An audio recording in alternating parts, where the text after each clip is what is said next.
Kita kenal Indonesia itu bagian dari Ring of Fire, di mana bencana gempa dan tsunami adalah bagian dari kehidupan kita sehari-hari. Salah satu kunci bagaimana kita bisa hidup berdamai dengan bencana adalah adanya upaya pengurangan risiko bencana dan juga bagaimana membangun ketangguhan terhadap bencana. Untuk bicara masalah tangguh terhadap bencana, kita ingat di sini bahwa elemen dari masyarakat atau yang kita kenal dengan pentahelix, salah satunya adalah dunia usaha. Dunia usaha itu beragam, dari kelas yang besar, kelas menengah, sampai kelas yang kecil yang seringkali kita kenal dengan UMKM. Untuk itu, model yang akan kita bangun dengan melalui video ini adalah untuk pembelajaran bagaimana membangun keberlanjutan usaha atau rencana keberlanjutan usaha yang kita kenal dengan Business Continuity Plan untuk kelas UMKM. Jadi kita kenal case study ini kita cobakan di Tanjung Benoa, di mana Tanjung Benoa sudah banyak sekali upaya-upaya untuk membangun ketangguhan. Oleh karena itu, kita akan menjadikan model ini adalah model bagaimana membangun rencana keberlanjutan usaha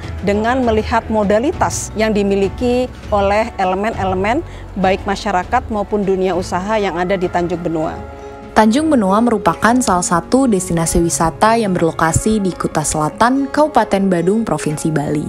Dengan luas 2,39 km persegi, Kelurahan Tanjung Benoa memiliki jumlah penduduk kurang lebih 5.766 jiwa, dengan kepadatan penduduk sekitar 2.000 jiwa per kilometer persegi. Seluruh wilayah Tanjung Benoa dikelilingi pantai, kecuali batas selatan yang berbatasan dengan Kelurahan Benoa. Masyarakat di kawasan Tanjung Benoa adalah masyarakat multi-etnik yang terdiri dari penduduk asli Bali dan pendatang dari berbagai daerah dan beragam agama. Namun, hidup berdampingan dalam menjalankan kehidupan sehari-hari. Di sini di Tanjung Benoa terdapat dua desa adat, itu Desa Adat Tengkulung dan Desa Adat Tanjung Benoa. Desa Adat Tanjung Benoa terdiri dari 5 kepala lingkungan. Di Desa Adat Tengkulung terdiri dari 1 kepala lingkungan, itu lingkungan Tengkulung. Mata pencarian di Kelurahan Tanjung Benoa, sektor privat itu menempati 63%, peternakan dan perikanan 25%, pertanian bahan makanan itu 7%, sektor publik 3%, dan perkebunan 1%. Di Tanjung Benoa, unsur adat sangat kuat dan kental mewarnai masyarakat dalam menjalankan kehidupan sehari-hari. Sektor UMKM berperan penting dalam menggerakkan ekonomi lokal. Sebagai kawasan destinasi wisata, maka pelaku usaha di wilayah ini sebagian besar berkecimpung atau bergerak dalam bisnis pariwisata, serta unsur-unsur pendukungnya seperti transportasi, pedagang retail, dan eceran, baik yang berada di pasar-pasar tradisional maupun di kawasan pantai. Pelaku UMKM ini telah menjadi tulang punggung ekonomi di daerah Tanjung Benoa. Pasar ini berdiri tahun 1 Mei 2010 sampai saat ini. Jumlah pedagang yang ada untuk di toko itu tokonya berjumlah 20. Luas itu berjumlah 42. Pasar malamnya ini berjumlah 21. Pasar ini dibuka pagi jam 4 pagi. Selain itu, lembaga-lembaga ekonomi yang ada di Tanjung Benoa digali dari kearifan lokal dan kultural masyarakat Bali yang berbasis pada kebersamaan, keluargaan, dan gotong royong. Antara lain BUPDA atau Baga Usaha Paduan Desa Adat, yaitu usaha desa adat yang bergerak di sektor real, serta LPD, Lembaga Perkreditan Desa, atau dikenal sebagai Lembaga Labda Pancingkraman Desa. Artinya potensi yang ada di Desa Adat Tanjung Benoa bisa dikelola oleh BUPDA. Gitu. Ya, dan BUPDA ini adalah lembaga resmi rujukan baru dari pemerintah Provinsi Bali. Jadi BUPDA ini Baga Usaha Paduan Desa Adat. Gitu. Semua potensi aset Desa Adat dikelola oleh BUPDA, dan BUPDA ini ada perdanya, Perda nomor 4 tahun 2022. BUPDA ini kan punya unit usaha, usaha dagang, terdiri dari retail dan grosir. Selain unit usaha dagang, apalagi unitnya? Unit usaha jasa kayak wisata bahari. Jasa wisata bahari.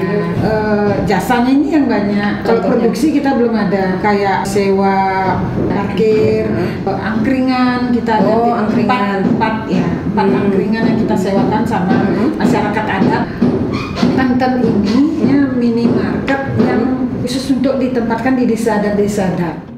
LPD itu bergerak di bidang jasa simpan pinjam yang berdiri tahun 1990, dibantu permodalannya dari kabupaten dan provinsi. Tujuan awalnya itu adalah meringankan beban di masyarakat, misalnya adat budaya ya gitu. Unsur yang seperti itu SAU-nya nanti didapat 20% ke desa adat. Itulah yang dipakai untuk pembangunan di desa adat.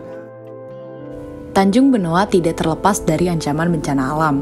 Berdasarkan publikasi kajian Pusgen dan dokumen kajian risiko Kabupaten Badung, potensi bahaya gempa di Kelurahan Tanjung Benoa berada pada kisaran 0,2 sampai 0,3 G untuk probabilitas periode ulang 500 tahun. Potensi terdampak tsunami terdapat pada seluruh area Tanjung dengan estimasi tinggi maksimum di sisi utara timur 10-14 meter dan estimasi tinggi di sisi barat dan selatan 6-10 meter. Sementara estimasi waktu kedatangan tsunami 20-25 menit dan estimasi waktu untuk evakuasi 15 menit. Wilayah Tanjung Benoa, sesuai dengan jalur geografisnya, kita sangat berpotensi terhadap ancaman gempa bumi yang berpotensi terhadap tsunami tersebut. Melalui program pemerintah dan program UNESCO, Tanjung Benoa menjadi salah satu destinasi yang dirujuk untuk meraih suatu penghargaan, yaitu Tsunami Ready Community dan Astungkare. Tanggal 28 Juni 2021 kami mampu meraih predikat tersebut. Upaya-upaya pengurangan risiko bencana tsunami yang sudah dilakukan di Tanjung Benoa dipetakan ke dalam 12 indikator kesiapsiagaan tsunami atau Tsunami Ready Indicator untuk mengukur tingkat resiliensi atau ketangguhan Tanjung Benoa dalam menghadapi bencana tsunami. Yang pertama, indikator 1, zona bahaya tsunami dipetakan dan ditetapkan. Indikator 2, adanya informasi perkiraan jumlah orang yang berada di wilayah bahaya tsunami. Indikator 3, sumber daya ekonomi, infrastruktur, politik, dan sosial diidentifikasi. Indikator 4, peta evakuasi tsunami yang mudah dipahami, disetujui. Indikator 5, informasi tsunami termasuk rambu-rambu ditampilkan kepada publik. Indikator 6, sosialisasi, kesadaran masyarakat, dan sumber daya pendidikan tersedia dan didistribusikan. Indikator 7, sosialisasi atau kegiatan edukasi minimal terselenggara 3 kali dalam 1 tahun. Indikator 8, pelatihan bagi dan oleh komunitas tsunami minimal 2 tahun sekali. Indikator 9, rencana tanggap darurat tsunami komunitas disetujui. Indikator 10, kapasitas untuk mengelola operasi tanggap darurat selama tsunami sudah ada. Indikator 11,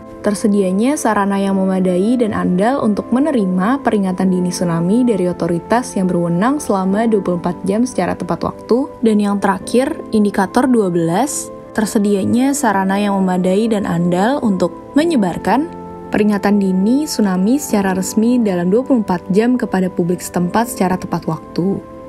Melalui wawancara terhadap komunitas dan pelaku UMKM serta observasi lapangan, diperoleh informasi mengenai ke-12 indikator kesiapsiagaan tsunami di Tanjung Benoa. Sebagai komunitas siaga tsunami di wilayah Kelurahan Tanjung Benoa telah memiliki dan memasang papan informasi publik berupa peta bahaya dan rencana evakuasi tsunami yang disusun bersama UNDP, BMKG, BNPB Pemerintah Provinsi Bali, dan Pemerintah Kabupaten Badung. Arahnya kemana? Dan kita juga bentuk zonasi.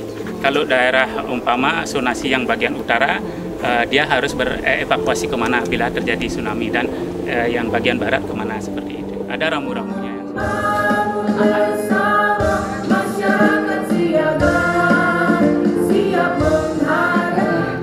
Mengacu ke Perda, isi Perda nomor 4 tahun 2022 dan Pararem Desa Adat Tanjung Benoa tentang Bukda, itu ada disebutkan bahwa Bukda itu bukan profit oriented, tapi lebih ke benefit sama masyarakat. Nah, itu dah seperti kita setiap tahun ada pemberian daging babi 2 kilo, ada memberikan santunan kematian juga 15 juta per jiwa dari Bukda. Ini UMKM-nya itu ada juga beberapa yang punya usaha seperti itu, kita bantu permodalannya. Dia langsung akan pinjam kredit di sini. Kita pun analisa usaha apa yang mau dibangun gitu. Kalau misalnya usahanya kecil, ini ada usaha kredit di sini tanpa jaminan yang direkomendasi dari Desa Adat dan Banjar itu, sehingga masyarakat yang pinjam tanpa jaminan itu tidak akan bisa mangkir dari tanggung jawab.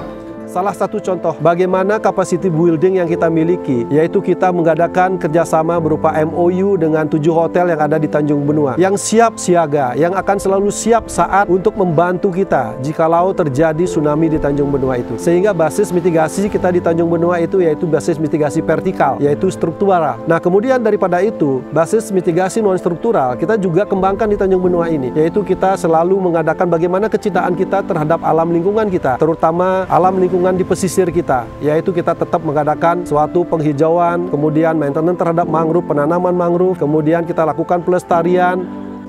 Karena mangrove ini sebagai membentuk daratan baru, jadi akarnya ini kan ada sedimentasi yang berkelanjutan sehingga meninggi dan pasir di bawah oleh pasang air, dan di situ pasir akan mengendap, lama-kelamaan menjadi sendan sama dengan daratan baru. Akarnya sangat potensial sekali untuk menyangga jika terjadi, mudah-mudahan tidak, tsunami pun dengan adanya pohon mangrove di sekeliling ini lebih aman daripada yang tidak ada pohon mangrove. Orang-orang yang usaha yang udah besar pasti mereka protek usaha mereka dengan asuransi, misalnya asuransi bangunan dan apa seperti itu. Kemudian juga kalau untuk apa misalnya tim di sini semua segala macam yang kita udah nyatakan biasa yang lain.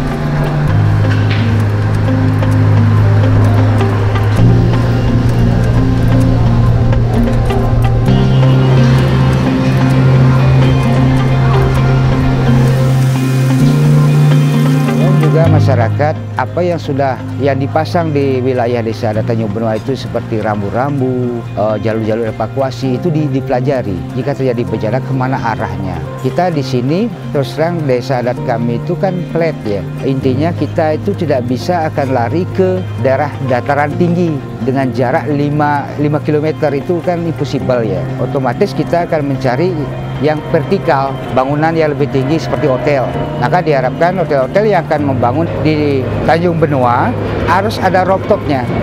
Rooftopnya itu tujuannya untuk mengevakuasi jika terjadi kebencanaan tsunami.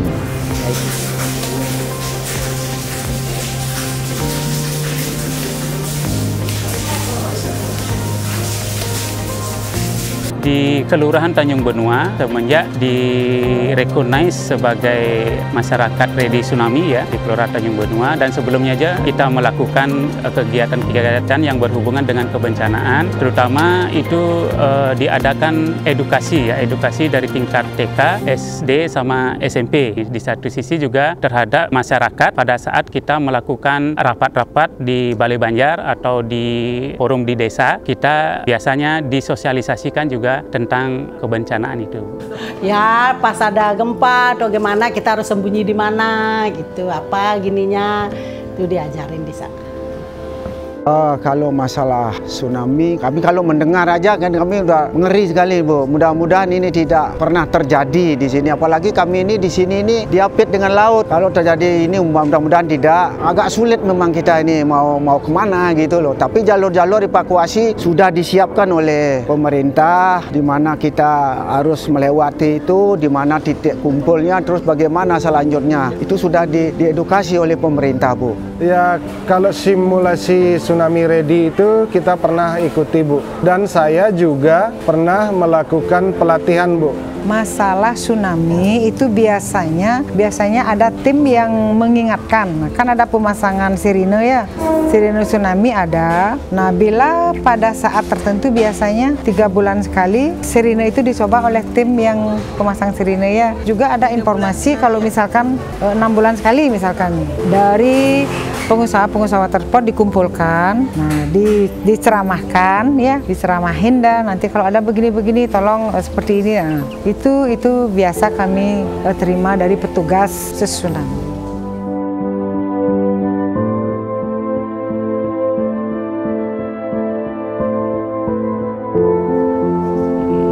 Pastinya dengan kita menyiapkan standar operasional yang berkaitan dengan evakuasi untuk bencana, entah itu tsunami ataupun bencana, dan alat-alat pendukung seperti alarm, jalur evakuasi, dan jalan untuk mengarah ke titik kumpul seperti itu.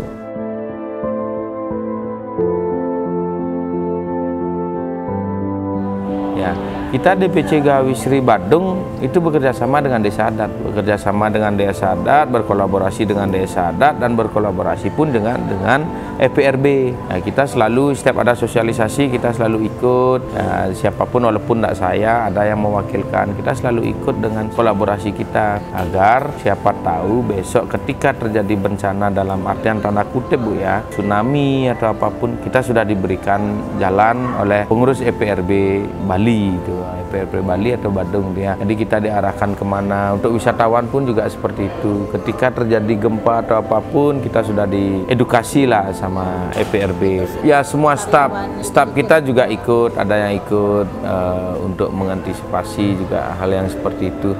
Jadi masing-masing water sport sudah punya leader. Kita sudah tunjuk leadernya masing-masing water sport. Ketika terjadi bencana, jadi leader ini yang akan menunjukkan arah daripada jalur evakuasi, kemana harusnya kita lari dan kemana harusnya kita berlindung. Nah, jadi leader di masing-masing water sport itu udah tahu. Sama kayak saya di Basuka, saya jadi leadernya. Water sport yang lain ada yang ngirim orang untuk jadi leadernya. Semua ada leader untuk mengevakuasi bencana alam itu ketika datang. Dan sekali lagi tetap mudah-mudahan tidak terjadi.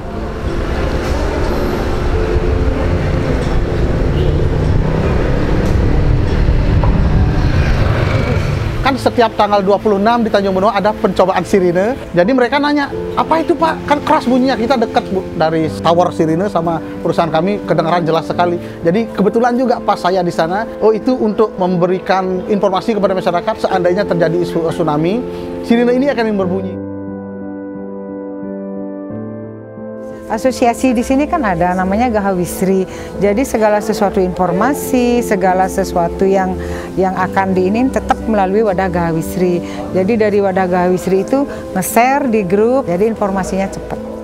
Pengukuran terhadap 12 indikator ketangguhan tsunami menunjukkan bahwa tingkat resiliensi Kelurahan Tanjung Benoa adalah sebesar 58% dengan nilai yang sudah baik pada indikator sebagai berikut. Indikator 1, zona bahaya tsunami dipetakan dan ditetapkan. Indikator 3, sumber daya ekonomi, infrastruktur, politik, dan sosial diidentifikasi. Indikator 5, informasi tsunami termasuk rambu-rambu ditampilkan kepada publik. Dan indikator 6, sosialisasi kesadaran masyarakat dan sumber daya pendidikan tersedia dan didistribusikan. Kemudian nilai yang cukup pada indikator sebagai berikut. Indikator 4, peta evakuasi tsunami yang mudah dipahami disetujui. Indikator 7, sosialisasi atau kegiatan edukasi minimal terselenggara 3 kali dalam setahun. Indikator 8, pelatihan bagi dan oleh komunitas tsunami minimal 2 tahun sekali. Indikator 10, kapasitas untuk mengelola operasi tanggap darurat selama tsunami sudah ada. Dan indikator 12, tersedianya sarana yang memadai dan andal untuk menyebarkan peringatan dini tsunami secara resmi dalam 24 jam kepada publik setempat secara tepat waktu. Sementara nilai yang masih kecil dan perlu perbaikan dan peningkatan adalah elemen indikator 2, adanya informasi perkiraan jumlah orang yang berada di wilayah bahaya tsunami. Indikator 9, rencana tanggap darurat tsunami komunitas disetujui. Dan indikator 11, tersedianya sarana yang memadai dan andal untuk menerima peringatan dini tsunami dari otoritas yang berwenang selama 24 jam secara tepat waktu. Kita coba memetakan apa yang dimiliki modalitas dari masing-masing UMKM tersebut, terutama kita lihat bagaimana kita mengidentifikasi yang kita kenal dengan business residual factor. Apa yang dimaksud dengan business residual factor? Dalam dunia usaha yang tangguh bencana adalah kita lihat bagaimana tingkat resiliensi dari individu-individu pebisnis tersebut untuk kelas UMKM. Itu adalah bagian dari business residual factor. Dengan nilai total 58%, Tanjung Benoa memiliki tingkat resiliensi atau ketangguhan yang cukup baik, serta memiliki kapasitas yang cukup untuk bisnis residual faktor. Gambar ini menunjukkan kapasitas kawasan bisnis untuk mengatasi, merespons, dan pulih kembali setelah terganggu akibat dampak bencana tsunami. Sudut alfa menjadi lebih sempit ketika lebih banyak indikator yang melebihi kinerja target 50%, sehingga menyebabkan pemulihan bisnis yang lebih cepat. Semakin curam garisnya, semakin cepat pemulihannya kembali ke kondisi normal. Derajat kemiringan garis ini bergantung pada fungsi alfa dalam grafik tersebut. Fungsi ini mewakili indikator ketangguhan kawasan pariwisata yang telah terpenuhi. Semakin banyak indikator yang terpenuhi, semakin besar nilai alfa, dan semakin sedikit waktu yang dibutuhkan untuk pulih. Kondisi normal digambarkan dengan fungsi bisnis area yang telah mencapai 100%. Nah, dengan memiliki tingkat resilience, tentunya kalau terjadi disruption, mudah-mudahan tidak terjadi, itu kita akan mudah bangkit kembali secara bersama-sama. Mudah-mudahan kita akan membuat model ini menjadi dokumentasi yang menjadi pembelajaran. Tidak hanya kebanggaan dari masyarakat Tanjung Benoa, tapi bisa dipakai juga untuk masyarakat-masyarakat UMKM di seluruh wilayah Indonesia, bahwa bersatu itu kita teguh, kalau berdiri sendiri tentu akan sulit dalam menghadapi bencana. Terima kasih.